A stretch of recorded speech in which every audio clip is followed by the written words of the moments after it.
And we're going to be in Luke 15 again this morning. If you've got your Bible with you, Luke chapter 15. You know, that song began, "How deep the Father's love for us, how vast beyond all measure," which at the end of the day is really what Luke chapter 15 is about.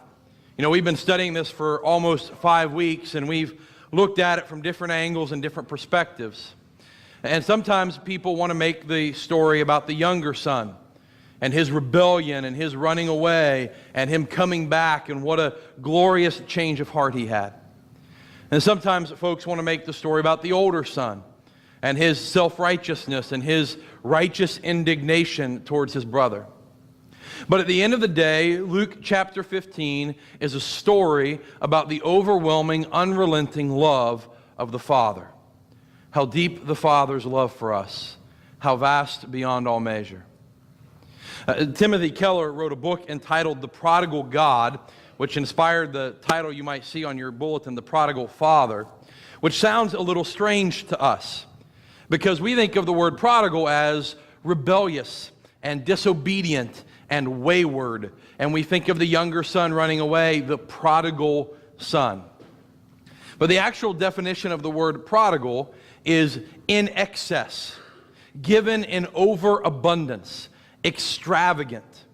So we apply that word to the younger son because the scriptures say when he went to the far country, he wasted his father's money with prodigal living, extravagant living, excessive living. Basically, he spent a lot of money that he didn't need to spend. But in his book and today's message, what I hope to highlight for you is that it's actually the Father who's excessive.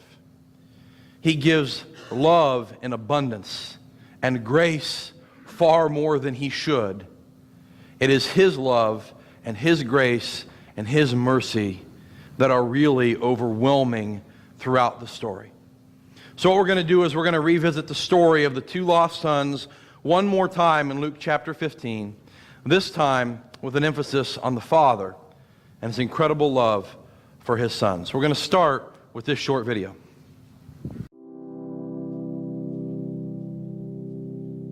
Do you ever get tired of your boring day-to-day life?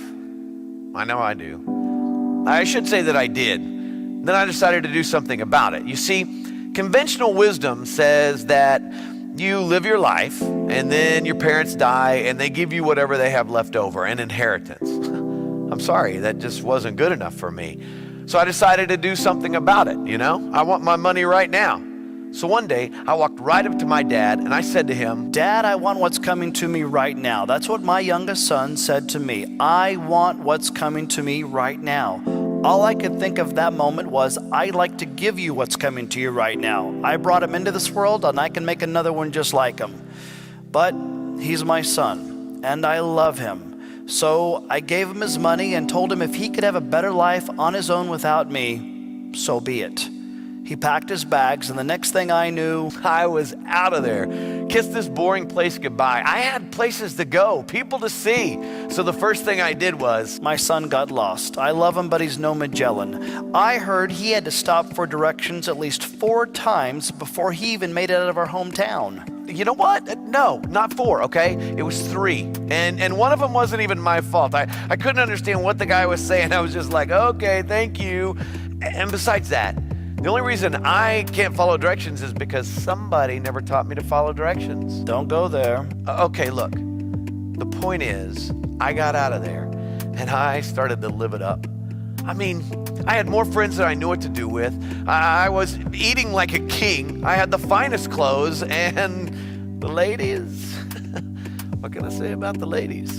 I can say something about the ladies. They were women, but they were not ladies. Okay, you know what? Never mind. The thing was, life was good. Until my son's money ran out around the same time a recession hit our country. There wasn't any work to be found. I mean, I tried. I really tried, but there just weren't jobs. Eventually, I found a job. It wasn't bad. It was a manager's position. It was an associate position at the... Okay, I was a bacon preparation assistant. Which means? I fed pigs. I hated that job. didn't pay much. I didn't have enough money for a place to live. There were many days I didn't even have enough money to eat. Sometimes I was so hungry, I would gladly have eaten the disgusting scraps I was feeding the pigs, but I couldn't. They wouldn't let me. So, with hunger pains as a constant reminder of how I'd squandered everything my father had given me, I lived in agony day after day. Day after day after day, I'd watch and I'd wait for my son to come home, and my heart would ache as only a parent's heart could for his own child. But hear me on this. I never gave up on him. I never gave up on him. I knew that it would happen one day. One day it hit me. One day I realized that the lowliest of my father's workers lived better than I did. At least they had a place to live and food to eat, and I didn't have either one of those things. So I wondered, What if he never comes to his senses? What if he lets pride just get in the way? No. I will see him again. Again and again, these thoughts ran through my head as I began my journey back to my father's house. I knew what I would do. There's no way that I would accept a handout, and I couldn't expect him to take me back as his son. So I would ask him to hire me on as a worker. I mean, maybe he would do that, just maybe. Maybe today will be the day that my son will come home. That's what I would say every morning when I'd wake up. Maybe today will be the day that I would see him off in the distance as he makes his way back home. Home. That word means so many things. Comfort, care, security, love, home. I couldn't believe I was just a few hundred yards away from it. It was a beautiful day. I was sitting on my front porch, and that's when I saw him. He stood up out of his chair. He looked in my direction. He squinted his eyes to get a better look at me. And then I began to wonder, well, what if he doesn't take me back? What if I get to him and he just looks at me and he says, I told you so, I told you so. Some of you would just roll your eyes every time I mentioned my son. But I knew he would come back. I just knew this was a bad idea. I knew I shouldn't have done this, and so I just stopped. He just stood there. I couldn't move. I couldn't just stand there, so He jumped. My dad literally jumped off the porch. I'd never seen him do anything like that before. It was like he was this little kid who was excited about something. And then it hit me. He was excited about me. So you know what I did next? I ran. My heart was pounding so fast, I just had to get to him. I'd never seen him run so fast. He was running at me with his arms stretched out wide as if to say, welcome home, welcome home. That's what I kept shouting to him, but I don't know if he could hear me, so I just kept shouting it over and over.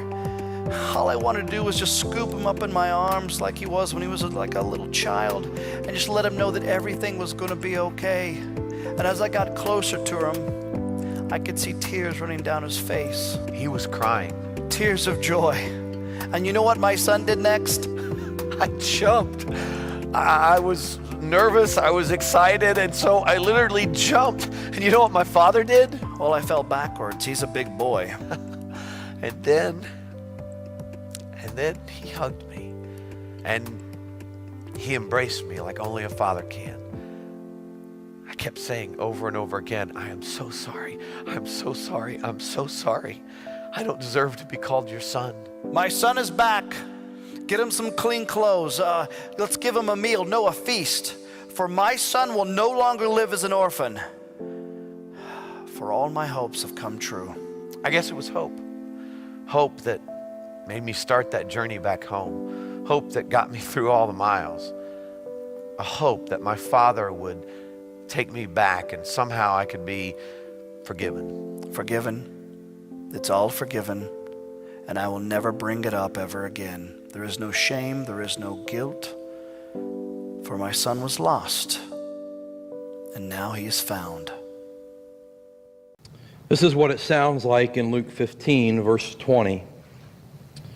So he got up and went to his father. And while the son was still a long way off, his father saw him and was filled with compassion. He ran and threw his arms around his neck and kissed him. And the son said to him, Father, I have sinned against heaven and in your sight. I am no longer worthy to be called your son." But the father told his slaves, "Quick, bring out the best robe and put it on him. Put a ring on his finger and sandals on his feet. Then bring the fattened calf and slaughter it. Let's celebrate with a feast, because this son of mine was dead and is alive again. He was lost and is found." And so they began to celebrate. I just want to walk you through that passage and point out these moments of the incredible love of the Father that you may miss when you read it by yourself. The first one is this: the Father saw his Son coming from a long way off. Either this is the most heavenly of coincidences, that he just happened to be looking out at the cattle on the hillside when his Son came walking down, or more likely, based on the context of Jesus' story, he was waiting for his Son to come home. He was watching for him. He was expecting him. And here's the thing. If the Son had been gone for a couple of weeks, that makes sense. Of course he was waiting for him. He'd only been gone a few days. But you begin to ask yourself the question, how long does it take someone to spend a small fortune? He'd just been given a third of his dad's property, a third of his dad's wealth. And it's not like he can go to Vegas and play blackjack and blow it in a night. We're in the first century here. How many bottles or flagons of wine did he buy? How many feasts did he throw for his friends? How many nights did he spend? How long does it take to spend a fortune? Weeks? Months? Years? He was gone long enough to spend every penny his dad gave him. He was gone long enough to realize that a famine had set in. Famines don't pop up in a couple of days. If it doesn't rain for a couple of days, we call that a blessing. If it doesn't rain for a couple of weeks, we go, oh, it's been nice, but we could use some rain. To get to the point of famine, you're talking months and months and months without rain. Long enough for the crops to die, long enough for the animals to die. To even call it a famine, he was gone for months. So he's been gone long enough to spend all of Dad's money, long enough to realize that a famine has hit, long enough to try to become a servant or slave to a wealthy man, long enough for that man to offer him a job in the pig pen, and long enough to feed the pigs, hang out with the pigs, want to eat the pigs' food, and finally come to his senses and go, maybe I should go home. How long do you think the son was gone? Months? Years? A decade? A long time. And every day, the father looked for his son. When everybody else told him he was crazy, when everybody else said, he's gone, why are you waiting for that bum? He's not coming back. If he was going to come back, he'd already be back. There is the father waiting for the day his son comes home. How deep the Father's love. How vast beyond all measure. And then when he sees him at a distance, he takes off running. Historians tell us that Jewish men, even to this day, Middle Eastern men, simply don't run. And some of you are going, amen, I don't run either. If you're over the age of 18, they began to wear the longer tunics that went all the way down to their ankles. It was a sign of manhood, a sign of respect and honor. The boys would wear the short tunics above their knees so they could run and play and climb and do the things that boys do. Kenneth Bailey writes extensively about the cultural context of this story. Points out that most men by the age of 16 or 17 would never run again for the rest of their life. I think I should move to the Middle East. And for this father to hike up his robe and take off running through town would have caused the biggest commotion you've ever seen. Everyone in town would have been pointing at him, laughing at him, going, what is wrong with this man? What is he doing? It would have been an embarrassment. He would have become the center of attention. And guess what? What do you think he's doing? He doesn't care that he's embarrassed. He doesn't care that he's shamed. He doesn't care that he's mocked. He simply must get to his son. And the reason he's in such a hurry to get to his son is because the son is about to enter back into the village. Remember the last time he was there? When he was talking about how he was going to leave and have a better life without everybody? How he's going to take dad's money and he was going to live it up?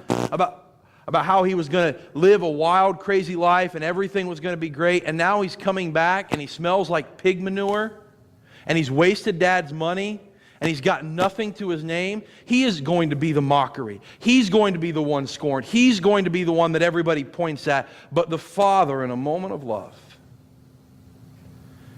knows that if he beats the village to his son, if he gets there first, if he throws his arms around his son first, then there will be no mocking or humiliation of his son. And so he doesn't care if they point fingers at him. He doesn't care if they call him names. He doesn't care if he embarrasses himself. He must get to his son before the villagers do. And so he takes off at a run. And when he arrives, he calls for 4 gifts. We'll read them again very briefly here. Verse 22. Quick, bring out the best robe and put it on him. Put a ring on his finger and sandals on his feet. Then bring the fattened calf and slaughter it. Let us celebrate with a feast. Every wealthy Jewish man owned one ornate robe that was for special occasions. A beautiful garment of bright colors that had been expensively dyed, embroidered with fancy threads, often with gold threads, and it hung in the closet for the most special of occasions, typically only 2. If one of your children was getting married, or if an important leader or religious or political figure was coming to town. If the king was coming to visit, you put on your best robe. Imagine essentially if you owned your own personal tuxedo, how many times you take it out of the closet? The answer is not very often. You're not wearing it to church. You're not wearing it to your best friend's wedding. It's coming out only for the most special of occasions. This is the robe the Father calls for. Go get the best robe. Go get the fancy robe, the one we only bring out for special occasions. And to have this robe was to point out that his family was honorable and prestigious and successful. John MacArthur calls the robe the glory of the family. That robe represented all the wealth the family had accumulated, all the success, all of the power. And he takes this robe that represents the glory of the family and he drapes it on the shoulders of his son. These rags that have been stained with pig manure,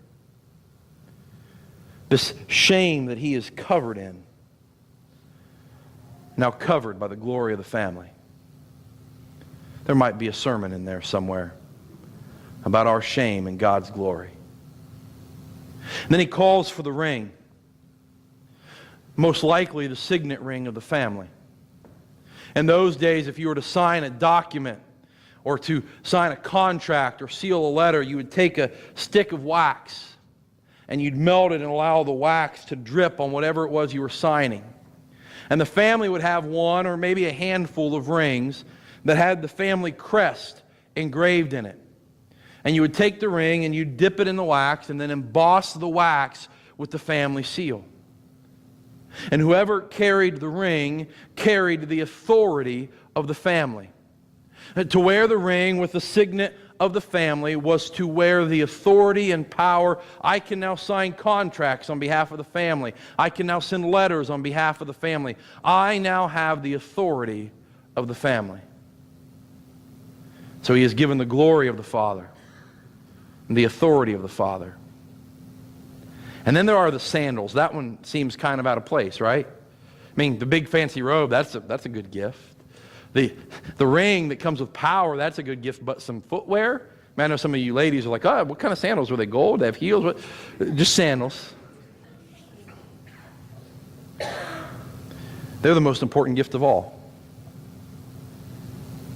Do you know that in those days, when you were in the presence of the master, if you were a servant, you were required to go barefoot? It was a sign of honor and respect. You may remember in the Old Testament when God shows up that Moses is told to take his shoes off because he's standing on holy ground. And for the Jews, if you were a slave or a servant and your master was present, it was required that you were barefoot. The only people allowed to wear shoes or sandals in the presence of the master was family. And in this simple gesture, the father looks at his son and said, "You did not come back here to be a servant. You did not come back here to be a slave. There will be no earning your way back. You are my son. Welcome to the family." And then the fourth gift, the fatted calf. No one keeps a fatted calf just to keep one. You didn't grow up in a Jewish culture, a culture where the pig roast and calf roast were part of what you were doing. They didn't roast pigs or Jews. Sorry, I misspoke there. We have pig roast because, praise the Lord, we don't have to keep the Old Testament law. Sorry. Start baking preparation assistant. I'm all out of whack now.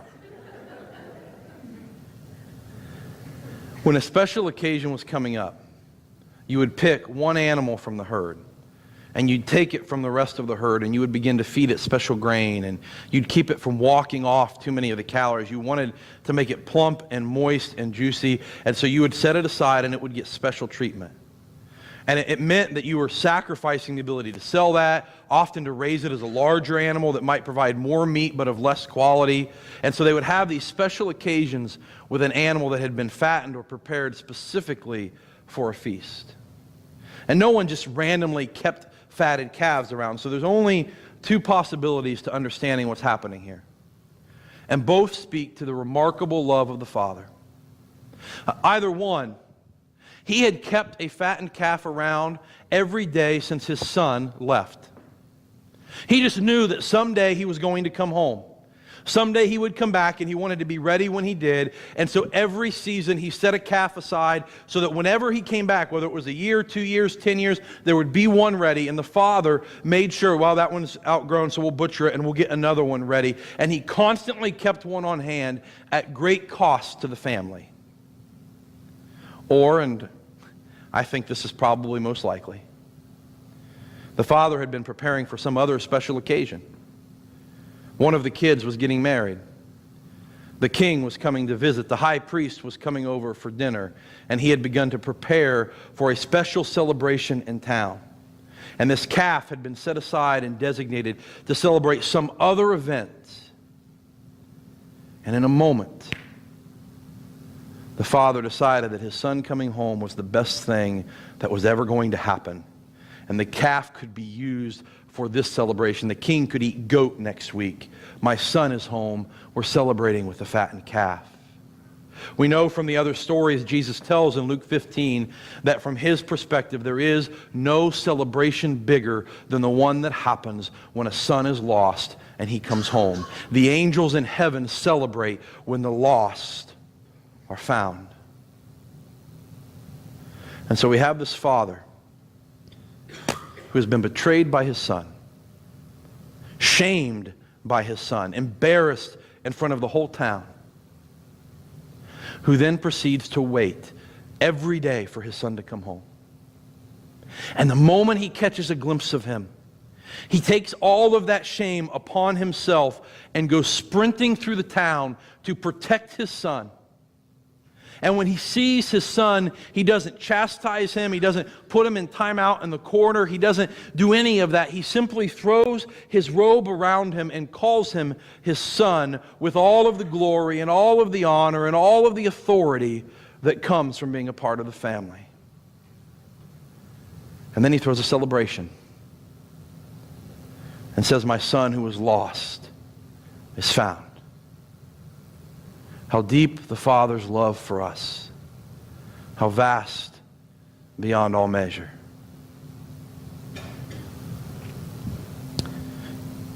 So why is it then that we read this story that is clearly about how deeply the Father loved his sons. And we can walk through, we will to some extent next week, the love the Father shows for the older son at the end of the story. But where the Father is the main character and it's his love that is on display, why is it that we so often want to make the story about the sons? Why is it that so often we want to highlight the younger son and his repentance or the older son and his self-righteousness? Why is it that we want so desperately to make it about them? And I would propose to you that we are just hardwired to think we have to earn everything in life. Have you ever had someone try to give you something? Like, hey, we had some extra corn in the garden this year, and so I just brought some in. Here you go. And the very first thing out of our mouths is what? How much do I owe you for it? Well, nothing. I got it. It's yours. You can have. Well, let me give you a couple dollars for it. Or we go out to dinner, and I offer to pay. Hey, I'll pay for dinner. And you go, well, let me leave a tip at least. Let me leave something. I can't just let the tip to free dinner. We're going to go on a business meeting. Hey, let's carpool so we don't both have to drive. Well, I'll give you gas money. We have this innate desire to earn our way through life. You ever been around somebody who is just desperate for acceptance? And the answer is yes, because almost everybody you've ever met is desperate for acceptance. In school, it looks like learning to talk a certain way or dress a certain way or listen to certain music or pretend to like a certain movie because everybody else does that. And so I'm like 15 and I want to fit in. And so I have to do that because I don't want to be the kid with no friends. As adults, it becomes about pushing what we're good at or pretending like we've got it all together or acting like life is great. We put on these shows so that people will like us. I've watched kids who are so desperate for their parents' approval that everything they do is about trying to get their dad to tell them they're proud of them. If I'm just good enough at sports, if I just get good enough grades, if I just find the right person to marry, if I just don't screw up, then I'll be loved. I've watched adults who do everything in their power to impress you. Honestly, at the phase of life I'm in right now, it usually comes in the form of bragging about how good of parents we are. You scrolled through social media recently? I mean, some of it's innocent enough. I'm proud of my kid. They did good at T-ball. I'm proud of my kid. They got good grades. Yeah, nothing wrong with being proud of your kid. But you got those friends who post like, if everybody parented like me, the world would be a better place. Look how perfect and wonderful my children are. They've never messed up once in their life. I have one of those. He's perfect in every way, but that's beside the point. I can't believe they do that. Why don't they parent more like me? I've got this all figured out. We're desperately trying to validate ourselves and prove ourselves and prove that we deserve to be loved and accepted. And listen, if you learn, I mean, we're 6 weeks into Luke 15, and maybe you have yet to learn anything, in which case, man, I'm bad at my job. But just in case you've missed everything else, what Luke 15 proclaims at the core truth of this entire chapter is this simple idea. You can never and will never and don't ever have to earn the love of the Father. The younger son did nothing. He did nothing but screw up from the moment we met him. He embarrassed the family. He betrayed his father. He brought shame on the village. He wasted the money. He made poor choices. He lived with the pit. He did nothing right. Nothing right. Except for one. He accepted the love of the Father. And it took him a long time to get there. But at the end of the story, he stops and allows his father to love him.